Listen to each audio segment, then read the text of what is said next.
Good morning to all of you. आज की data structure की इस क्लास में हम लोग जो टॉपिक देखेंगे उसका नाम है रिप्रेजेंटेशन ऑफ बाइनरी ट्री।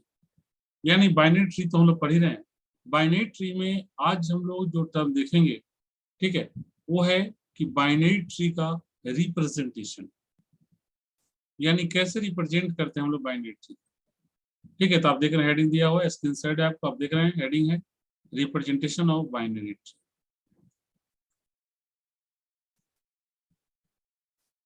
देखा है कि binary tree can be represented by two veg.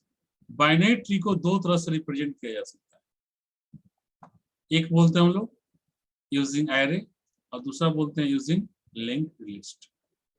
यानी बाइनरी ट्री को आइदर हम एरे के यूज करते हुए इंप्लीमेंट कर रिप्रेजेंट कर सकते हैं या फिर लिंक लिस्ट का यूज करते हुए हम लोग इसे रिप्रेजेंट कर सकते हैं। ठीक है,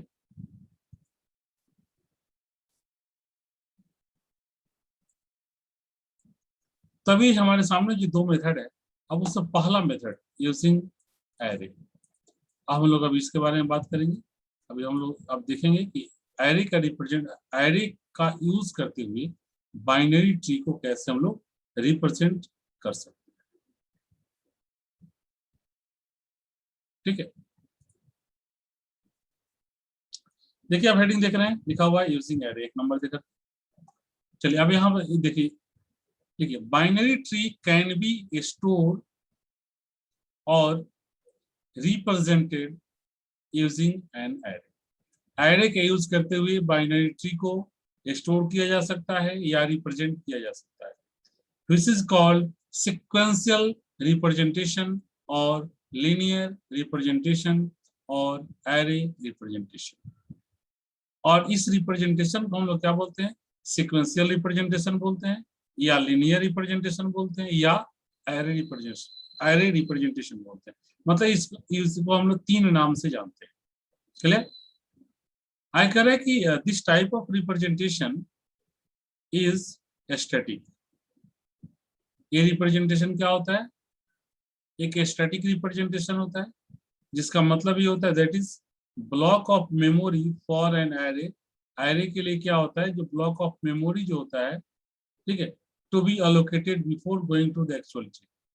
मतलब एक्चुअल ट्री में जाने से पहले, एक्चुअल फॉर्मेट पे जाने से पहले ये क्या किया जाता है? उसके लिए स्पेस अलोकेट कर दिया जाता है।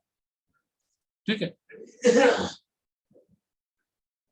आई कह रहा है कि in this representation the node of tree are store level by level.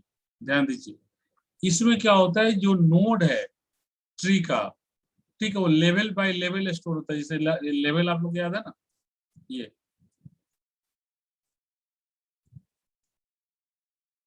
Level 0, level 1, level 2। ठीक है, तो लेवल बाय लेवल मतलब पहले अगर ये है, ये बी है, ये सी है, ये डी है, ई है, एफ, तो लेवल बाय लेवल पहले ये आएगा। दूसरा लेवल बीसी है तो फिर बीसी आएगा। तीसरा लेवल पे डी ई एफ है तो उसके बाद आएगा डी ई एफ। ठीक है, इस कॉन्सेप्ट में लेवल बाय लेवल, ठीक है, स्टोर करेगा। तो ये कह रहा है कि in this representation the node of tree are stored level by level starting from the zero level. मतलब जीरो लेवल से मैंने अभी जो आपको एग्जांपल लेके बताया, जीरो लेवल शुरू करेगा। The root node of the tree is stored in the first memory location of allocated memory. जो मेमोरी अलोकेट किया गया है उसका जो सबसे जो पहला जो एलिमेंट जो वहां पर स्टोर होगा, ठीक है, उस अलोकेटेड स्पेस पे, वो होगा रूट नोड, जो मेन रूट नोड है, जो मैंने अभी एग्जांपल आपको लिया ना, ये वाला।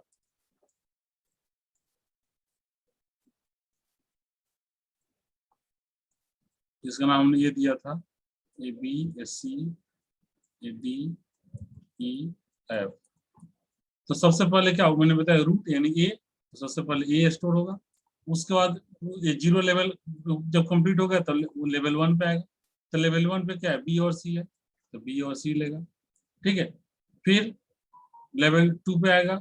लेवल 2 पे क्या है? डी ई एफ, तो फिर ये डी ई एफ। ठीक है, इस तरह से सीक्वेंस ऑर्डर में।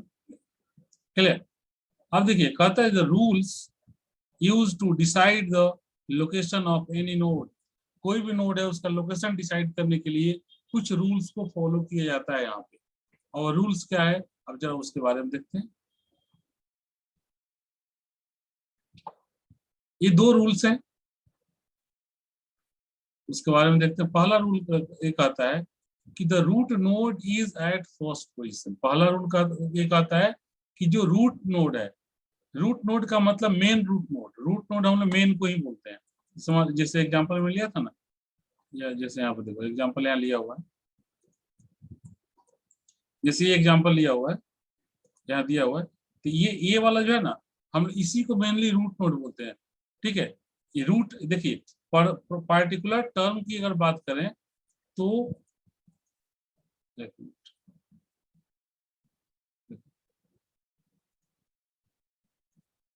पार्टिकुलर अगर टर्म की बात करेंगे तो सी भी एक रूट है, बी भी एक रूट है।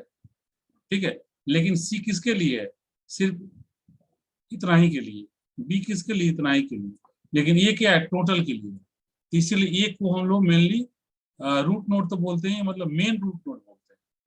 ठीक है, या अगर सिर्फ अगर रूट की अगर बात हो रही है पूरे नोड में, पूरे नोड में अगर रूट की बात हो रही है तो एक ही बात, चाहे मेन बोले या नहीं बोले। ठीक है, तो कह रहा है कि the root node is at first position, सबसे पहला रूट होगा। उसका कह रहा है कि for any node with index I 1 less than I less than equal to n। ठीक है, इस कंडीशन को फॉलो करेगा। ठीक है, अब देखिए पोजीशन कैसे पता चलेगा। तो जो पेरेंट होगा, आई का मतलब पेरेंट कहते हैं, i/2 होगा। लेफ्ट जो हमारा चाइल्ड नोड होगा वो 2i होगा, और राइट चाइल्ड नोड होगा वो 2i+1 पोजीशन पर होगा। ठीक है, अब देखिए इसको लिखने का तरीका, ये रूल है, रूल को याद रखिएगा, एग्जाम्पल से भी समझ लीजिए।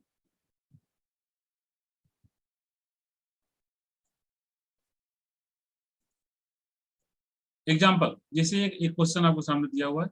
देखिए सबसे पहले क्या होता है, ये हमें मैंने अभी क्या बताया कि हम लोग एरे का यूज करते हुए ट्री को रिप्रेजेंट कर रहे हैं, एरे। ठीक है, तो देखिए एक मैंने यहाँ देखिए सबका नंबरिंग किया हुआ है, ABCD भी किया हुआ है और 1 2 3 भी कर दिया हुआ है आपको समझाने के लिए, ताकि आपको पता चले कौन कहाँ गया। देखिए सबसे पहले क्या बोला, रूट नोड जाएगा, तो रूट नोड का इसलिए यहाँ देखिए नंबरिंग 1 कर दिया गया, मतलब ये सबसे पहले जाएगा। ठीक है, अब रूट के बाद मैंने क्या बताया था, ये सीक्वेंस ऑर्डर को मतलब लेफ्ट टू राइट को फॉलो करता है सीक्वेंस ऑर्डर। तो सीक्वेंस ABC इसी तरह सीक्वेंस जाएगा, ऐसे जाएगा फिर ऐसे जाएगा। ठीक है, और आप लोग को ये भी पहले बताया था कि लेवल वाइज लेगा। तो इसका लेवल 0 है, इसका लेवल 1 है, इसका लेवल 2 है, इसका लेवल 3। क्लियर? तो लेवल 0 का 0 पर क्या है, मेन हमारा रूट नोड है ए। देखिए ये आ गया 1 नंबर पे, मतलब ए का 1 नंबर पोजीशन होगा। क्लियर है? ठीक है, इसको हम बाद में लिख लेंगे, यहाँ नंबरिंग चूंकि लिख दिए हैं आपको समझ में आ जाएगा। ये होगा हमारा 1 नंबर। अब इस लेवल में कोई दूसरा नोड नहीं है, तो नेक्स्ट लेवल में आएंगे। तो नेक्स्ट लेवल में 2 है, तो कौन पहले कौन बाद में, तो जो लेफ्ट में होगा वो पहले, राइट वाला बाद में। तो देखिए यहाँ पे लेफ्ट टू राइट चलेंगे, तो बी पहले है, तो इसलिए बी 2 नंबर, सी बाद में, इसलिए सी 3 नंबर। तो लेवल 1 भी कंप्लीट। अब लेवल 2 पे जाएंगे, तो लेवल 2 पे देखिए 4 नोड है, कौन पहले, तो सबसे लेफ्ट में कौन है, डी, तो डी का 4 नंबर। उसके बाद है ई का 5 नंबर। उसके बाद है जी का 6 नंबर। उसके बाद है एच का 7 नंबर। अब लेवल 2 भी कंप्लीट। अब लेवल 3 में आते हैं। लेवल 3 में सबसे लेफ्ट में कौन है, आई, इसका नाम सबसे पहले क्या होगा लेवल 3 में, आई का 8, फिर उसके बाद जे 9, फिर उसके बाद एफ 10। ठीक है, अब बस अभी यहाँ सीक्वेंस ऑर्डर लिखा, उसी को मैंने यहाँ पर लिख दिया है और कुछ नहीं किया है। यहाँ से अगर आप निकालना सीख गए तो यहाँ पर लिखने में कुछ नहीं है। ये 1 नंबर पे देखिए क्या है हमारा, 1 नंबर पे देखिए ये, देखिए 1 नंबर पे आ गया। 2 नंबर पे बी है, देखिए 2 नंबर पे। सी है 3 नंबर पे, देखिए 3 नंबर पे। डी है 4 नंबर पे, देखिए 4 नंबर। ई है 5 नंबर। जी है 6 नंबर। एच है 7 नंबर। फिर देखिए आई है 8 नंबर। जे है 9 नंबर। एफ है 10 नंबर। ठीक है, बस और कुछ नहीं। ठीक है, तो इसको हम लोग बोलते हैं array representation of tree using array। ठीक है,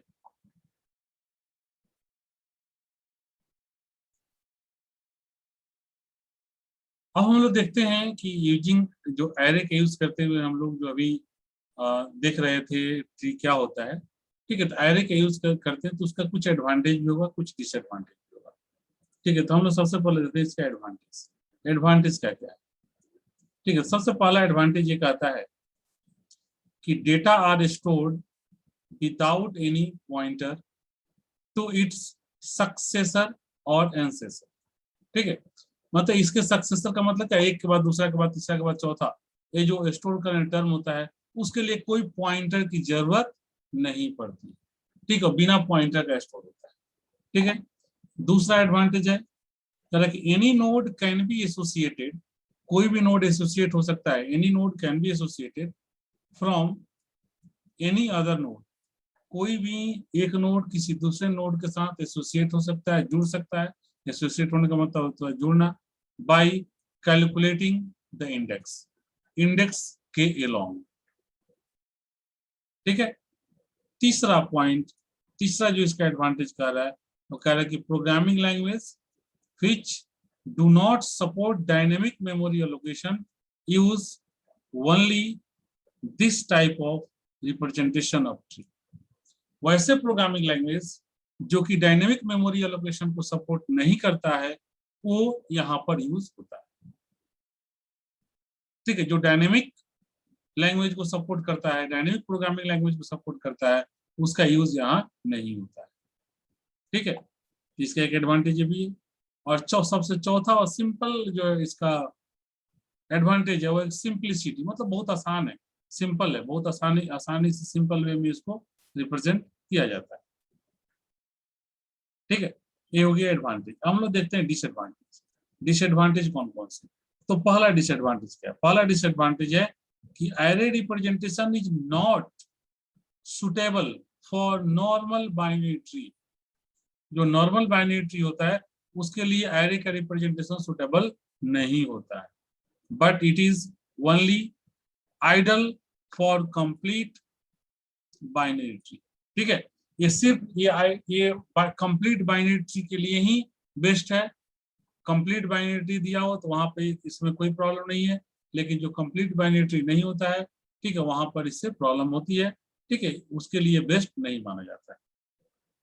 पहला डिसएडवांटेज। दूसरा डिसएडवांटेज कहता है here most of the array entries are empty, sorry, entries are empty, that is unnecessarily more memory is wastage। ठीक है, जैसे कि आप लोग याद होगा ना, हम लोग यहाँ ले रहे थे, मान लो ये था, ये बी था, ये सी था, तो मान लो जिस मान लो इसका लेफ्ट में, इसका मान लो ये डी था। ठीक है, और इसका ई और एफ। तो आप लोग याद होगा कि इसका तो नहीं है, लेकिन जब हम लोग जब इसको रिप्रेजेंट करेंगे तो ये इसका लेफ्ट वाला क्या हो जाएगा, वो तो खाली रह जाएगा, खाली छूट जाएगा। ठीक है, तो ये इसका सबसे बड़ा डिसएडवांटेज है, ईएमटी को यहाँ पर ले लेता है। ठीक है, और तीसरा जो डिसएडवांटेज है वो कह रहा है कि there is no way possible to enhance the tree structure. माने एक ट्री स्ट्रक्चर को बाद में इनहेंस नहीं किया जा सकता है, बाद में हम उसको चाहे उसमें कुछ ऐड कर दे, कुछ उसको बड़ा कर दे, बढ़ा दे, ये यहाँ पर हम लोग नहीं कर सकते हैं, क्योंकि यहाँ पर स्टैटिक रिप्रेजेंटेशन है। और आप सब कुछ जानते हैं कि स्टैटिक रिप्रेजेंटेशन में संभव नहीं है उसको इंक्रीज करना, बढ़ाना। ठीक है, वो डायनेमिक में पॉसिबल होता है। ये इसका तीसरा डिसएडवांटेज था। चौथा डिसएडवांटेज क्या है कि एडिशन एंड डिलीशन, मतलब इंसर्शन और deletion of node are inefficient. Node को इंसर्ट करना और डिलीट करना यहाँ पर क्या है, इफिशिएंट नहीं है, मतलब बेटर नहीं है। क्यों नहीं है? तो because of the data movement in the array. Array में जो डेटा मूवमेंट है उसकी वजह से इसमें क्या होता है कि बीच से कहीं भी किसी नोड को अगर हम मान लो डिलीट करना चाहें या कहीं कोई नोड ऐड करना चाहें तो इसमें प्रॉब्लम आती है। ठीक है, और यही प्रॉब्लम्स को, यही जो डिसएडवांटेज आप देखे, इन सभी डिसएडवांटेज को ध्यान में रखते हुए, खास तौर पे ये चौथा वाला पॉइंट जो है इसको ध्यान में रखते हुए, ठीक है, इसी प्रॉब्लम्स को ओवरकम करने के लिए हमारा जो नेक्स्ट जो नोड जो नेक्स्ट रिप्रेजेंटेशन जो फॉर्म किया गया वो था हमारा लिंक लिस्ट रिप्रेजेंटेशन। ठीक है, मैंने आप लोगों को बताया था कि दूसरा पहला है यूजिंग एरे, दूसरा यूजिंग लिंक लिस्ट। ठीक है, इसी प्रॉब्लम को सॉर्ट आउट करने के लिए लिंक लिस्ट रिप्रेजेंटेशन ट्री का बनाया गया, ठीक है, डेवलप किया गया। ठीक है, आप देख रहे हैं लिखा हुआ है to overcome all these problems by using link list representation. Link list का रिप्रेजेंट करते हुए ये सारे प्रॉब्लम को सॉर्ट आउट कर दिया गया। ठीक है, तब हम लोग, ये था हमारा यूजिंग एरे का यूज करते हुए कैसे हम लोग यहाँ पे वर्क परफॉर्म करते हैं। अब हम लोग देखेंगे, ठीक, अब हम लोग देखेंगे कि लिंक लिस्ट का रिप्रेजेंटेशन जो है एरे का रिप्रेजेंटेशन लिंक लिस्ट का यूज करते हुए कैसे हम लोग करेंगे। ठीक है, बहुत आसान है।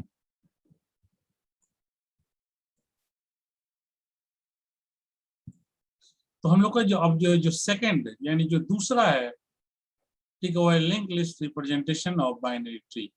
मतलब बाइनरी ट्री को लिंक लिस्ट के थ्रू कैसे रिप्रेजेंट करते हैं। ठीक है, पहले ही आप लोगों को बताया जा चुका है, जब लिंक लिस्ट की बात आती है तो क्या होता है, डायनेमिक रिप्रेजेंटेशन होता है। एरे की बात होती है तो स्टैटिक रिप्रेजेंटेशन होता है। तो मैंने आप लोग को अभी जो एरे का बताया, मैंने उससे बताया कि स्टैटिक रिप्रेजेंटेशन है, इस वजह से स्टैटिक होने की वजह से उसमें बहुत सारा डिसएडवांटेज आ गया था। ठीक है, और उसी डिसएडवांटेज को सॉर्ट आउट करने के लिए हमारा ये link list representation of binary tree, ठीक है, का कॉन्सेप्ट आया। ठीक है, तो यहाँ पर देखिए अब इसके बारे में क्या कहता है कि a binary tree can be represented using dynamic memory allocation. A binary tree can be represented using dynamic memory allocation। मतलब डायनेमिक मेमोरी एलोकेशन का यूज करते हुए बाइनरी ट्री को रिप्रेजेंट किया जा सकता है। ठीक है, of a node in a link list, प्रत्येक नोड को एक लिंक लिस्ट के थ्रू। ठीक है, फ्रॉम, ठीक है, in a link list technique a node in a tree contain 3 field. ठीक है, क्या होता है इसमें, जो कोई भी बाइनरी ट्री होगा उसका जो प्रत्येक नोड होगा, अगर लिंक लिस्ट के रिप्रेजेंटेशन की बात करेंगे तो उस प्रत्येक नोड का 3 फील्ड होगा। एक फील्ड को हम लोग इन्फो बोलते हैं, दूसरे को लेफ्ट लिंक बोलते हैं और दूसरे को राइट लिंक बोलते हैं। आप लोगों ने लिंक लिस्ट पढ़ा है, उसमें डबली लिंक लिस्ट का जो कॉन्सेप्ट था आप उसे याद कर लीजिए। डबली लिंक लिस्ट मैंने जो नोड का जो कॉन्सेप्ट बताया था कि एक नोड क्या होता है कि नोड में 3 फील्ड होता है, बीच वाले को बोलते हैं इन्फो, यहाँ डेटा होता है, फर्स्ट वाले को बोलते हैं लेफ्ट लिंक और राइट वाले को बोलते हैं राइट लिंक। जिसको आप लोग याद होगा, इसको हम लोग एलपीटी से इंडिकेट करते थे, इसको आरपीटी से इंडिकेट करते थे और इसको हम लोग इन्फो बोलते थे बीच वाले। ठीक है, देखिए यहाँ पर मैंने यहाँ लिख दिया 3 फील्ड होता है, info, left, right, left link, right link, या लेफ्ट फील्ड या राइट फील्ड बोल, बात वही। तो देखिए यहाँ पे इसमें इंडिकेट कर दिया गया, इसको बोलते हैं क्या, लेफ्ट नोड, इसको बोलते हैं इन्फो, इसको बोलते हैं राइट लिंक। चलिए अब वो जो समझ गए, तब इसको लिंकिंग कैसा होता है अभी समझ। Correct, when a node has no child, कोई भी नोड होगा जब उससे कोई चाइल्ड नहीं होगा तो the corresponding pointer value will be null. तो जो करस्पॉन्डिंग पॉइंटर होगा वो नल हो जाएगा। ठीक है, और नहीं तो जो होगा वो ऐड होगा। एग्जाम्पल, जैसे ही आप एग्जाम्पल देख रहे हैं, ये हमारा ट्री दिया हुआ, इसी को हम लिंक लिस्ट रिप्रेजेंटेशन के थ्रू दिखा रहे हैं।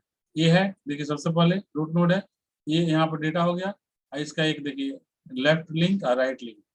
तो फिर ए से देखिए, ए से क्या एक दूसरा जुटा हुआ बी, तो देखिए एक दूसरा बन गया है बी। ठीक है, और ए से एक दूसरा जुड़ा हुआ है सी, देखिए यहाँ सी, ठीक है, अभी एक नोड बन गया। सी से कोई भी दूसरा नोड नहीं कनेक्टेड है, इसका देखिए इसका लेफ्ट भी नल है, राइट भी नल है, ठीक है।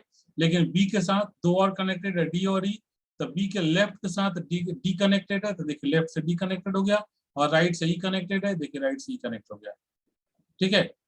अब देखिए डी का, अब जो डी है, डी पे भी क्या है, डी का लेफ्ट और राइट नल है, कोई नोड कनेक्टेड नहीं है। ई का भी लेफ्ट राइट नल है, कोई का नोड कनेक्टेड नहीं है। देखिए डी के भी यहाँ लेफ्ट में नल, राइट में नल, लेफ्ट में नल, राइट में नल, ठीक है। बस इसी तरह से इसको रिप्रेजेंट करना है, बहुत आसान है, आप देख रहे हो कंपैरेटिवली, आप दोनों को देख लीजिए, दोनों ही आसान, ठीक है। अब कह रहे हैं कि आगे इसी में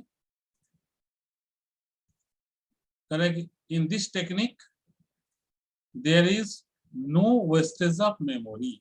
इस टेक्निक से क्या होता है कि इसमें मेमोरी का वेस्टेज नहीं होता है, स्पेस बर्बाद नहीं होता है, जितना जरूरत है उतना यूज होता है, बाकी फ्री रहता है।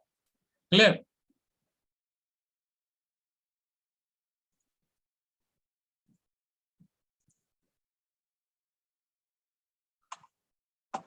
ठीक है, तो यहाँ तक आपका क्लियर हो गया है। दोनों आप रिप्रेजेंटेशन देख लिए कि एरे का यूज करते हुए कैसे रिप्रेजेंट करते हैं ट्री को, बाइनरी ट्री को।